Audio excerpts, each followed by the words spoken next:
खाना बनाए, आ जाओ आ जाओ आ जाओ आ जाओ। हम तीनों निकले हैं मॉर्निंग वॉक, लेकिन देर हो गई आज बहुत ज़्यादा। राधे राधे दोस्तों, सुबह हो चुकी है। चलिए आज के दिन की शुरुआत मॉर्निंग वॉक से करते हैं। इसके बाद घर जाके नहा धो के पूजा पाठ करेंगे।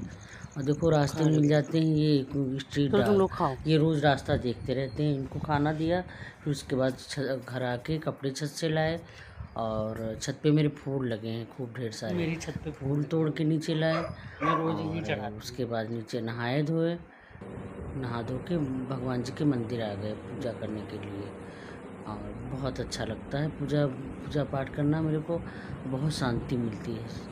और पूजा करी, थोड़ा भगवान जी का नाम लिया और फिर तुलसी माँ की पूजा करी, सूर्य भगवान जी को जल दिया।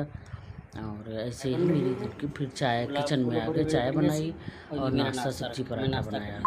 Thank you so much. Radhe Radhe.